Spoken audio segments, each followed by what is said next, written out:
राधे राधे। तो आप सभी को बता दें तो आज है हमारी विजया एकादशी। तो मैं करूंगी यहाँ पर विजया एकादशी की कथा और आप लोगों को भी उसकी होगी प्राप्ति। तो विजया एकादशी की आप सभी को सबसे पहले तो बहुत बहुत शुभकामनाएं। तो सबसे पहले जब भी हम कोई कथा करते हैं तो विजया एकादशी की जैसे मैं कथा कर रही हूँ तो सबसे पहले क्या करेंगे हम लोग, नाम स्मरण। तो सबसे बोलेंगे सबसे पहले श्रीमन नारायण नारायण नारायण भज मन नारायण नारायण नारायण श्रीमन नारायण नारायण नारायण ओ श्रीमन नारायण नारायण नारायण ओ भज मन नारायण नारायण नारायण श्रीमन नारायण नारायण नारायण। चलिए कथा करते हैं स्टार्ट। तो कथा में किस प्रकार से करनी चाहिए हर बारी मैं आपको बताती हूँ। आप कोई पुष्प ले सकते हैं, तुलसी का पात्र ले सकते हैं, या फिर मेरी तरह ये थोड़े से काले तिल भी आप लोग ले सकते हैं। ठीक है, तो हमारे पास तीनों चीजें तो हम तीनों ले लेंगे, है ना। जो भी आपके पास हो, जो भी आपका सामर्थ्य है उसके अनुसार हमारे पास जो है हम वही उसी से प्रभु खुश हो जाते हैं कि प्रभु है भाव के भूखे।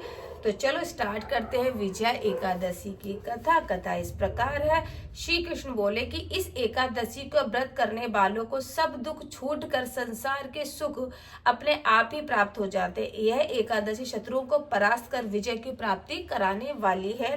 त्रेता युग में जब श्री रामचंद्र सीता जी को ढूंढते हुए समुद्र के नजदीक पहुंचे थे, तब श्री रामचंद्र जी ने लक्ष्मण जी से कहा था कि हमें समुद्र पार करने से पहले किसी बल तथा तप का अनुष्ठान करना चाहिए। यह विचार कर दोनों यहाँ से 4 मील दूर महामुनि बगदाला के आश्रम में पहुंचे। ऋषि को श्रद्धा से दोनों में प्रणाम किया। मुनि के परिचय पूछने पर राम जी ने कहा कि हम अयोध्यापति महाराज दशरथ के सुपुत्र हैं।